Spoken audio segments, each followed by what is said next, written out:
Keberadaan candi yang ada di ibu kota Majapahit yang sangat luar biasa sekali ini merupakan sebuah kompleks yang terdiri dari bangunan suci, yaitu candi itu sendiri. Kemudian ada asrama para pendeta, termasuk mandapa-mandapa.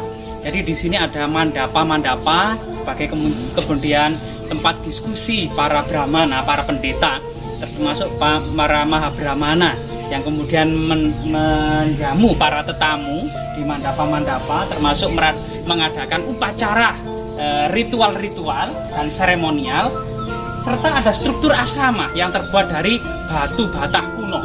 Ini merupakan juga sebuah asrama, tembok-tembok asrama itu sendiri.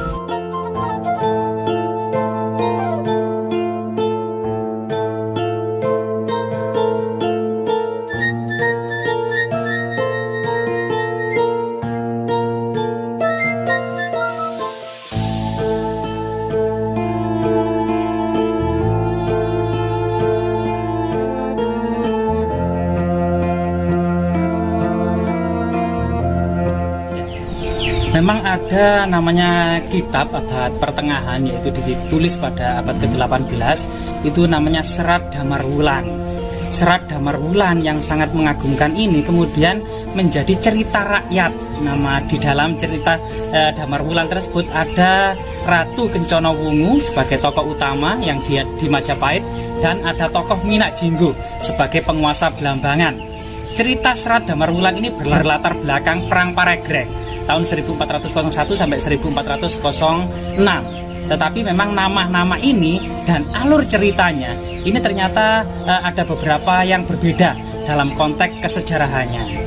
Sedangkan dalam konteks kesejarahannya sendiri, dengan ditemukannya Arca Wisnu mengendarai burung Garuda, ini menandakan candi ini bersifat Wisnu atau Waisnawa dalam negara Kertagama, yaitu Raja Jayanegara didarmakan ketika mangkat, dan kemudian abunya itu didarmakan di Antapura sebagai Wisnu.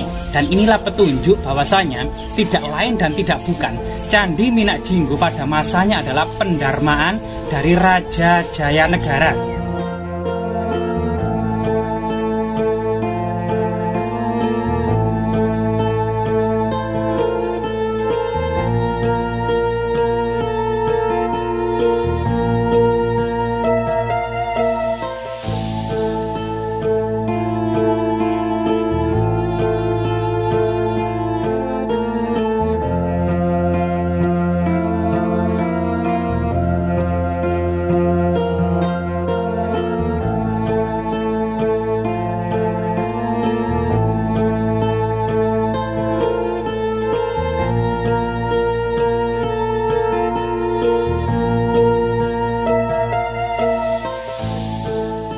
Pada masa kuno, bahkan pada masa Mataram Islam, itu tidak bisa dipungkiri, istana atau kota raja itu berpindah-pindah. Begitu juga kerajaan Majapahit. Ibu kotanya pertama-tama Raden Wijaya ini membangun istana Majapahit ini di tepi Sungai Brantas dengan bantuan orang-orang Madura, yang kemudian di situ dijelaskan Alasing Wong Tarik, yang saat ini merujuk pada desa Tarik, yaitu di tepi Sungai Brantas yang ada di Sidoarjo. Bahkan berita dari dinasti Yuan Si, yaitu rombongan atau armada tentara Mongol yang hendak menyerang Jawa, itu juga menulis bahwasanya Majapahit terletak di tepi Sungai Brantas. Di situ ada jembatan apung. Tapi kemudian pada masa kejayaannya itu kemudian berpindah jauh ke barat daya. Dalam Ying Ye Sen Lang dijelaskan bahwasanya dari pelabuhan Canggu menuju ibu kota Majapahit dengan perjalanan setengah hari, atau bahkan ada yang mengatakan 1,5 hari. Artinya memang dari Canggu ke barat daya, yang saat ini merujuk pada Trowulan. Begitu juga dalam kitab Negara Kertagama juga bahwasanya merujuk serta prasasti-prasasti yang ditemukan, memang ibu kota Trowulan ini memiliki fase mulai dari Ratu Tribuana sampai masa-masa akhir, yaitu tahun 1478 Masehi. Jadi itu merujuk pada Trowulan, ibu kota Majapahit. Dalam literatur memang ibu kota Majapahit ini disebut juga Antapura, atau kemudian Antasasi, Antawulan, atau menjadi Trowulan atau Caitra Wulan.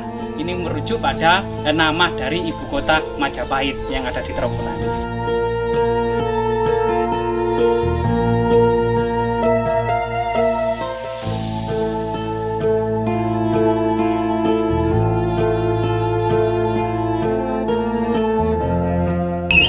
Betul, ini memang ada jejak candi terbesar, tapi memang tidak pernah ditemukan kemuncak atau bagian atas dari candi. Seperti kalau di Borobudur itu Arupadatu, bagian-bagian puncak seperti ratna-ratna, hiasan ratna-ratna dan lain sebagainya itu tidak ada. Artinya memang ini adalah bagian bawah dengan kemudian umpak-umpak ini sebagai penopang tiang-tiang kayu yang bagian atasnya itu terbuat dari kayu, sebagaimana kemudian pura-pura yang ada di Pulau Bali, yaitu bersusun-susun.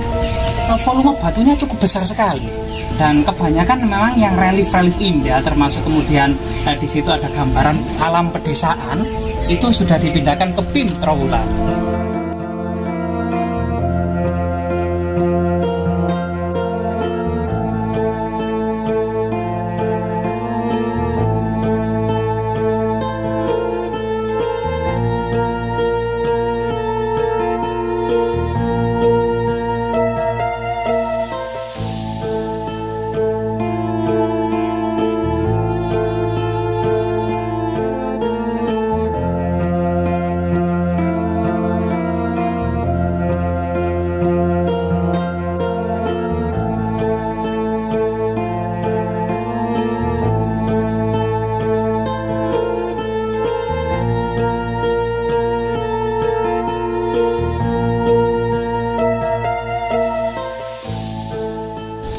Memang sebagaimana berita para raton, para brahmana, ini juga memiliki kontribusi besar dalam menjaga eksistensi kerajaan.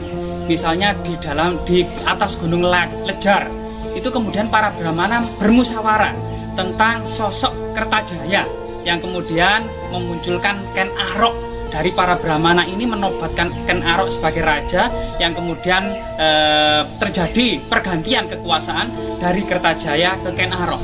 Ini artinya para brahmana selain membahas urusan ritual atau urusan upacara keagamaan yang dilakukan rutin, juga membahas masalah sejarah, politik, dan termasuk eksistensi dari raja-raja Majapahit itu sendiri.